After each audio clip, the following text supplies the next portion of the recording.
कहानी के शुरू होते ही हम एक आदमी को देखते हैं। वो सड़क के रास्ते से होता हुआ जंगल की तरफ जा रहा था। अचानक कोई उसके पीछे अपना चाकू खोलता है और फिर देखते ही देखते उसके पूरे जिस्म को चीर फाड़ देता है। इसी चाकू से उसने इस आदमी के जिस्म पे कई वार किए और फिर इस आदमी को घसीटता हुआ वो अपनी वैन में ले गया। जिसके बाद सीन कट होकर हम अगली सुबह एक वैन को देखते हैं। ये वैन कीथ की है जो अपनी फैमिली के साथ जंगल में कैंपिंग के लिए आया है। कीथ अपनी फैमिली के लिए खाना बनाता है और सभी खाना खाना शुरू कर देते हैं। लेकिन उसकी बेटी एमी आज खाना खाने से इनकार कर चुकी थी। वो फोन पर किसी से बात करते हुए दूर जंगल में चली जाती है। जबकि यहाँ इनके पास आते हैं यही करीब रहने वाले दो आदमी। ये दोनों कीथ से अपने एक साथी का पता पूछ रहे थे, उसी आदमी का जिसका मर्डर रात में हमने होता देखा है। जवाब में कीथ कहता है नहीं सॉरी, हमने किसी को नहीं देखा, हम तो बस अभी कैंपिंग के लिए आए हैं। साफ जाहिर था कि कीथ इन्हें इग्नोर कर रहा है।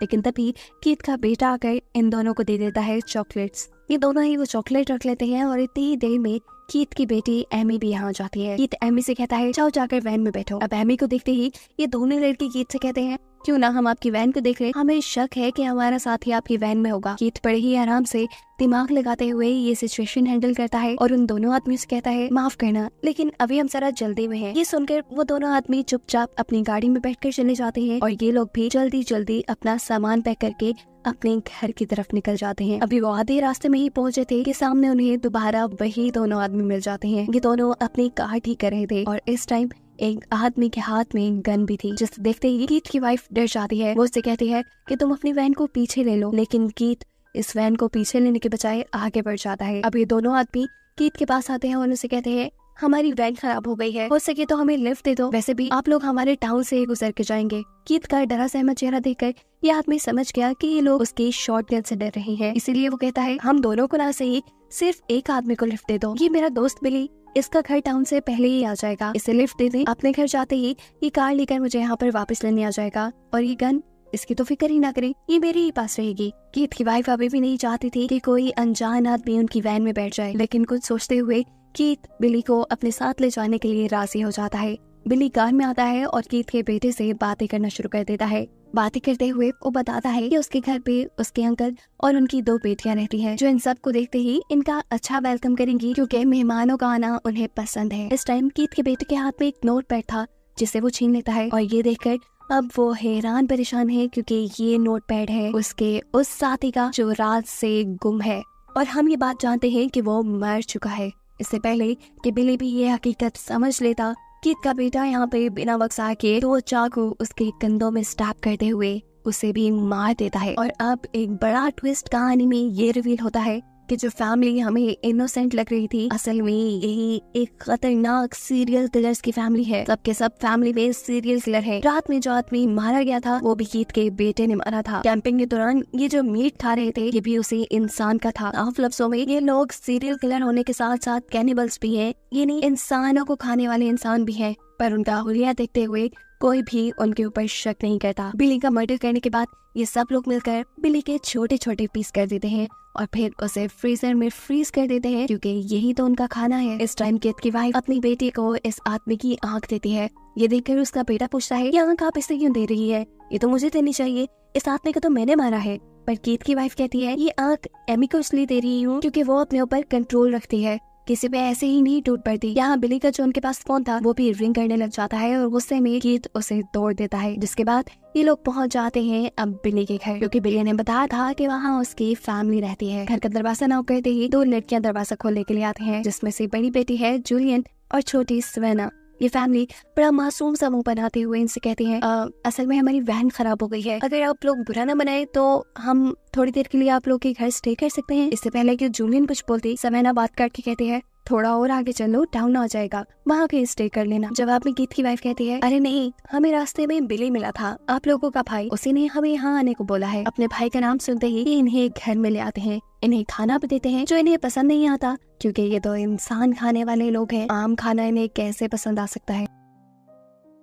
इस सब के बाद कीथ इनसे कहता है कि अगर आप बुरा ना मनाए, मुझे आप लोग का फोन यूज करना है। तब अंकल कहते हैं असल में हमारे घर में एक ही फोन है जो बिली के पास होता है, वो आ जाए तो वो आपके फोन पे बात भी करवा देगा और आपको आपकी मंजिल तक भी पहुंचा देगा। खाना खाते हुए सवेना उससे बहुत से सवाल कर लेती है, जिससे कि अगर बिली आपको रास्ते में मिला था तो वो आपको घर तक क्यों नहीं ले आया। तब कीथ की वाइफ उसे कहती है वो तो खुद बेचारा पैदल था, वो अपनी दोस्त की हेल्प के लिए वापस रोड की तरफ जा रहा था, उसने बस हमें घर का एड्रेस बताया और वो चला गया।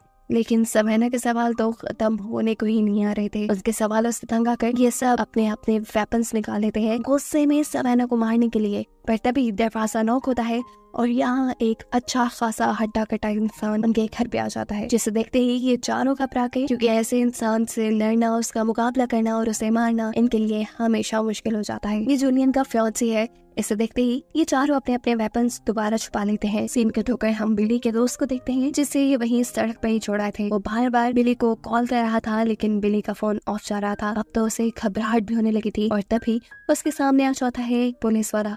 वो उसे लिफ्ट देने की ऑफर देता है, लेकिन ये आदमी इनकार कर चुका है क्योंकि उसे ये पुलिस वाला बिल्कुल पसंद नहीं। पुलिस वाले के यहाँ से जाते ही इस आदमी को उल्टियां लगना शुरू हो गई है, वो भी उसी चॉकलेट की वजह से जो कीथ के बेटे ने उसे दी थी। सीन कट होकर हमें यहाँ बिली के घर का सीन दिखाया जाता है। इसी घर में एमी जब वॉशरूम में जाती है तो गलती से बिली की आंख जो उसकी मॉम ने उसे गिफ्ट की थी वो उससे बाथरूम में ही गिर गई, जिसे वो नोटिस के बगैर ही बाथरूम से बाहर भी आ गई। बाथरूम से बाहर उसे नजर आई सवेना, जिसकी तरफ वो एक कपल की तरह अट्रैक्ट होने लगी। इतने में यहाँ पर जूलियन आ जाती है और इन दोनों को बताती है कि सोने का इंतजाम हो गया है। सोने से पहले सवेना सबको पियानो प्ले करके दिखाती है, जो सुनकर एमी भी इम्प्रेस हो गई थी। इस सब के बाद सभी लोग अपने अपने रूम्स में सोने के लिए चले गए। कीथ की वाइफ परेशान थी क्योंकि वो किसी फैमिली को मारना नहीं चाहती थी। इन्होंने भी अपने रूल्स बनाए हुए थे, ये सिर्फ उन्हीं लोगों को मारते थे जो इस दुनिया पे बोझ हो, जो बुरे काम करते हो। इन्होंने कभी हंसती खेलती फैमिलीज को नहीं मारा था और आज ये लोग यही काम करने जा रहे थे। तब कीथ अपनी वाइफ को रिलैक्स करते हुए कहता है इनके बारे में ज्यादा नहीं सोचो, ये लोग भी इस दुनिया पे बोझ ही हैं। देखो क्या लाइफ स्टैंडर्ड है इनका, ना कोई लाइफ का एम ना गोल, तुम परेशान मत हो, सब कुछ ठीक हो जाएगा। इसके बाद कीथ अपने बेटे के पास जाता है, जिसके बारे में हमें पहले से ही पता है कि वो बहुत ज्यादा जज्बाती है। वो अपने बेटे से कहते हैं कि जूलियन को तुम मार लेना, लेकिन उसके फियांसे को मैं मारूंगा क्योंकि वो एक ताकतवर इंसान है। मेरे सिग्नल देने से पहले तुम्हें कुछ उल्टा सीधा नहीं करना, वरना गड़बड़ी भी हो सकती है। यहाँ सवेना के रूम में एमी थी, जो इस टाइम सवेना के अवार्ड्स दिख रही थी, जो सबके सब उसने तीर अंदाजी में जीते थे। उसका निशाना बहुत पक्का था। ये लोग यही बातें कर रहे थे कि दूसरी तरफ हम देखते हैं कि कीथ अब पहुंच चुका है सवेना और जूलियन के डैड के रूम में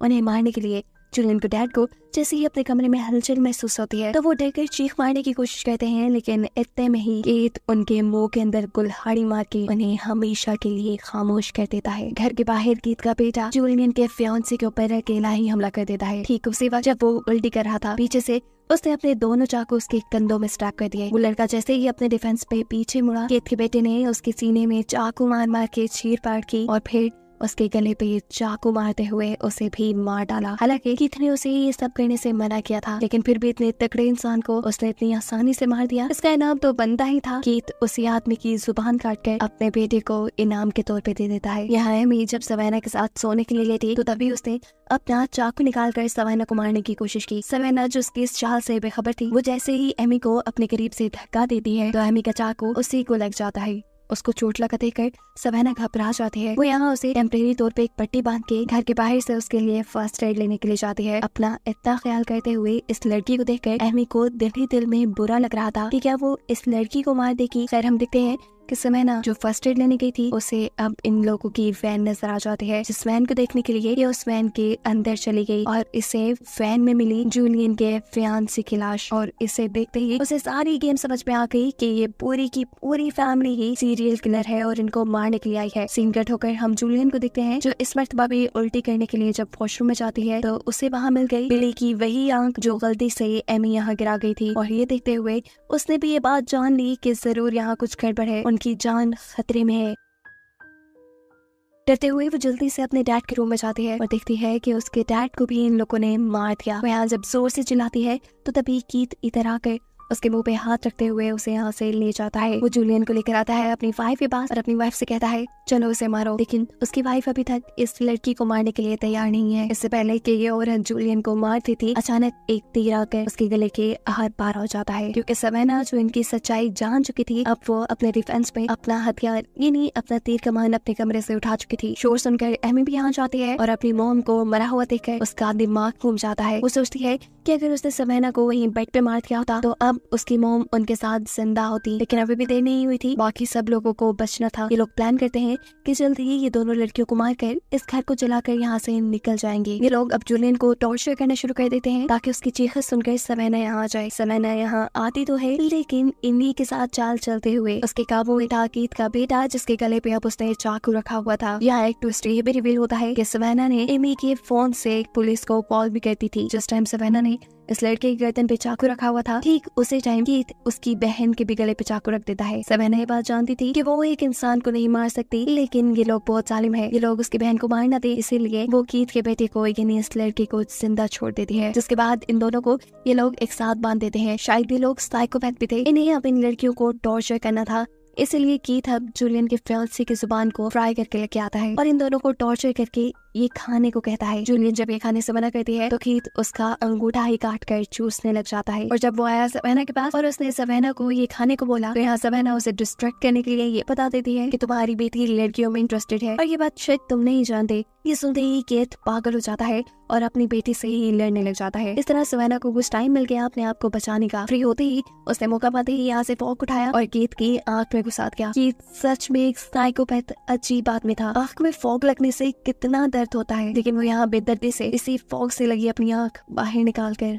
खुद ही खा जाता है। इनकी इसी लड़ाई के दौरान यहाँ पर आ जाता है बिली का वो दोस्त जिसे ये लोग सुबह रोड पे छोड़ाए थे। उसे पता चल गया था कि जरूर कुछ गड़बड़ है। यही चेक करने के लिए तो वो बिली के घर आया था और यहाँ ये सब माहौल देखकर वो अब कीथ से लड़ने लग गया। दूसरी तरफ हम देखते हैं कि कीथ का बेटा जो इनके पूरे घर पे मिट्टी का तेल छिड़क रहा था, वो भी इस आदमी को देखते हुए घर के अंदर आ जाता है, जिसे काबू करती है सवेना। सवेना पहले उसकी गर्दन पे चाकू रखते हुए उसे किचन में ले जाती है, उसका हाथ चलाती है और फिर गरम गरम पकता हुआ पानी उसके मुंह पे फेंक देती है। ऐसा करते ही ये लड़का बहुत ज्यादा कमजोर हो गया, जिसके बाद सवेना अब उसके गले पे प्रेशर डालते हुए उसे मार डालती है। सवेना ने तो अपने दुश्मन को मार दिया था, लेकिन दूसरी तरफ बिली का दोस्त कीथ से हार जाता है। जख्मी होने के बावजूद वो अपना अच्छा डिफेंस करता है और कीथ के दोस्त के सर में चाकू घुसाते हुए उसे जान से मार देता है। अभी वो यही करके फारिग हुआ था कि अचानक पीछे से सवेना की बहन यानी जूलियन आकर एक जोरदार हथौड़ा उसके सर पे मारती है, जिससे उसकी भी मौत हो गई। दोनों बहनों ने एक दूसरे को देखकर लंबा सांस भरा, लेकिन अभी जको नहीं हुआ था क्योंकि ये जानती थी कि अभी एमी जिंदा है, जिसे अब इन दोनों को मारना है। अचानक हम देखते हैं कि एमी जूलियन के पीछे आकर